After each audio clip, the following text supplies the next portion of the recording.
mahasiswa jurusan Ilmu Ekonomi Fakultas Ekonomi Universitas Andalas. Nah, di sini saya akan mencoba membahas studi kasus saya, yaitu kondisi perekonomian tukang parkir dan pedagang yang ada di Jakarta, yaitu daerah tempat tinggal saya sendiri. Nah, sebelum kita melanjutkan lebih dalam tentang studi kasus saya, sebelumnya yang pertama saya akan menjelaskan apa itu yang dimaksud dengan kemiskinan dan kesenjangan ekonomi. Nah, yang pertama itu ada apa itu kemiskinan. Nah, kemiskinan ini merupakan suatu fenomena yang terjadi hampir di seluruh negara yang sedang berkembang. Nah, kemiskinan muncul karena ketidakmampuan sebagian masyarakat untuk menyelenggarakan hidupnya sampai suatu taraf yang dianggap manusiawi. Nah, kondisi kemiskinan ini juga menyebabkan menurunnya kualitas sumber daya manusia, yaitu SDM itu sendiri, sehingga produktivitas dan pendapatan yang diperolehnya rendah. Sebagian orang memahami istilah ini secara subjektif dan komparatif saja, sementara yang lainnya melihat dari segi moral dan evaluatif sehingga memahaminya dari sudut ilmiah yang telah mapan. Nah, yang kedua itu ada apa itu kesenjangan ekonomi. Nah, kesenjangan ekonomi itu atau ketimpangan antara kelompok masyarakat berpendapatan tinggi dan kelompok masyarakat berpenghasilan rendah serta tingkat kemiskinan. Nah, atau jumlah orang yang berada di bawah garis kemiskinan merupakan dua masalah besar di banyak negara berkembang, tidak terkecuali di Indonesia itu sendiri. Nah, selanjutnya saya akan membahas pokok pembahasan atau pokok inti dari studi kasus saya itu sendiri. Nah, pokok pembahasan itu terdiri dari kondisi perekonomian para pedagang dan tukang parkir yang ada di DKI Jakarta. Nah, yang kedua ada dampak pandemi COVID-19 terhadap kondisi perekonomian tersebut. Nah, yang pertama itu ada kondisi perekonomian para pedagang dan tukang parkir yang ada di DKI Jakarta. Nah, DKI Jakarta ini kan adalah ibu kota negara dan kota terbesar di Indonesia. Nah, pada umumnya banyak masyarakat bekerja di kantor perkantoran, ya kan? Ya, karena yang kita tahu bahwasannya banyak sekali gedung-gedung yang ada di daerah DKI Jakarta ini. Nah, namun yang kita tidak ketahui masih banyak para pekerja lainnya seperti pedagang dan lain sebagainya. Nah, contohnya orang tua saya pun seorang pedagang dan tukang parkir yang ada di DKI Jakarta itu, yaitu yang bernama Bang Isan. Nah, selanjutnya itu ada wawancara saya bersama dengan orang tua saya dan juga tukang parkir yang bernama Bang Isan. Nah, di sini orang tua saya sendiri yang bernama Darus Tanjung sebagai ayah saya yang bekerja sebagai pedagang dari jam 8 hingga jam 10 malam.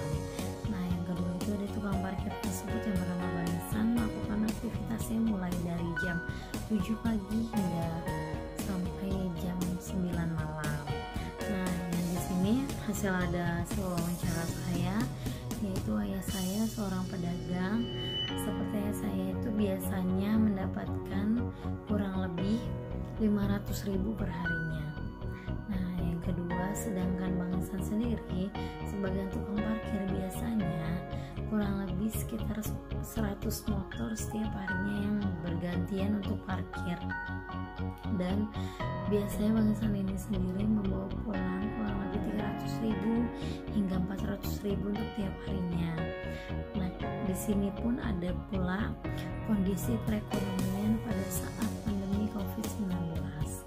Nah, bahwasanya pandemi COVID-19 ini telah menyebarkan ke seluruh dunia dan masuk ke Indonesia sejak Maret 2020. Berdasarkan pertumbuhan dari tahun ke tahun, sumber pertumbuhan ekonomi di Indonesia pada triwulan pertama 2020 terbesar pada sektor informasi dan komunikasi sebesar 0,3%. Nah, dampak COVID ini juga dirasakan oleh kedua orang tua saya dan yang sebelumnya bisa mendapatkan omset yang lebih. Sejak masuknya pandemi COVID-19 ini di toko kedua orang tua saya, omsetnya sangatlah menurun dan hanya bisa membiayai kebutuhan hidup sehari-hari saja. Nah, tidak hanya kedua orang tua saya saja yang merasakan dampaknya COVID-19 ini, bahwasanya Bang Ihsan pun yang sebagai tukang parkir yang sedang sendiri pada merasakan biasanya bisa mendapatkan 100 motor per hari yang parkir, dikalikan dengan 3.000 per motornya itu hanya bisa mendapatkan 30.000 per harinya. Itu hal ini seharusnya bisa diperhatikan oleh pemerintah setempat agar para masyarakat yang terkena COVID ini, termasuk Bang Ihsan itu sendiri dan keluarganya sendiri, agar bisa memenuhi kehidupannya gitu kan, apalagi dengan kehidupannya yang sudah berkeluarga gitu kan. Jadi sangatlah minim dengan pendapatan yang sekian. Nah, selanjutnya itu ya, adakah pekerjaan tambahan dari kedua orang tua saya dan Bang Ihsan sebagai tukang parkir? Nah, kemungkinan besar dari orang tua saya pun mungkin sedang mencoba bisnis online atau jualan barang secara online, dikarenakan pada masa pandemi sekarang ini tingkat penjualan online sangatlah meningkat. Jadi apa salahnya kita untuk mencoba membuat online gitu, bisnis online.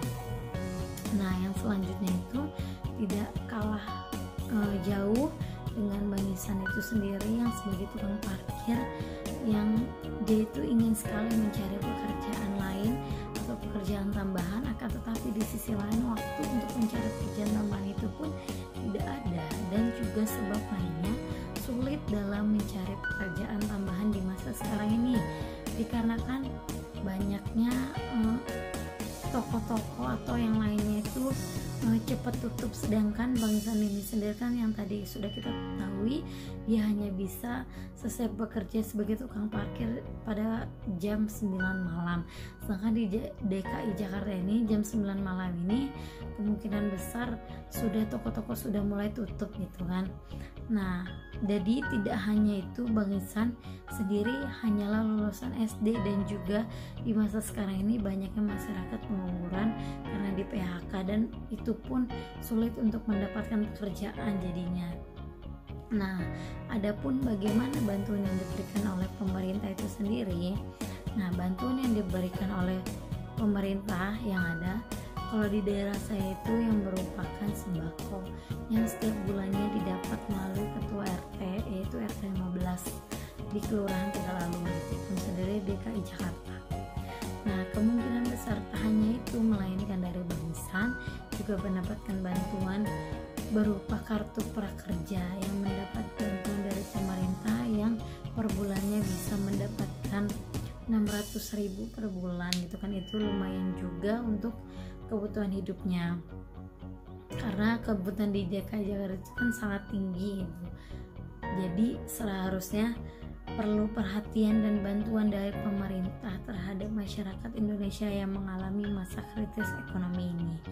Nah, kemiskinan harus cepat ditanggulangi oleh pemerintah, karena harus ada sinergisitas antara program pengentasan kemiskinan yang diprogramkan oleh pemerintah pusat itu sendiri dengan pemerintah provinsi dan pemerintah kabupaten kota. Selama ini program pengentasan kemiskinan oleh pemerintah pusat tidak maksimal ditetapkan oleh pemerintah provinsi dan pemerintah kabupaten kota karena tidak siapnya infrastruktur penduduk untuk program tersebut. Nah, akan tetapi penanggulangan kemiskinan bukan hanya dari pemerintahan saja, seharusnya melalui dari diri kita sendiri. Seharusnya kita sadar akan pengentasan atau penanggulangan kemiskinan ini. Nah, melainkan dengan tetapnya kita berusaha bagaimana caranya untuk mencari pekerjaan dan bagaimana caranya untuk penanggulangan kemiskinan ini. Dan kita tetap berusaha secara maksimal juga dan tetap berpikir positif dalam keadaan. Nah, sekian pembahasan dari saya tentang studi kasus saya ini. Kurang lebihnya saya mohon maaf apabila ada kalimat atau kata-kata yang kurang berkenan. Kurang lebihnya terima kasih. Wassalamualaikum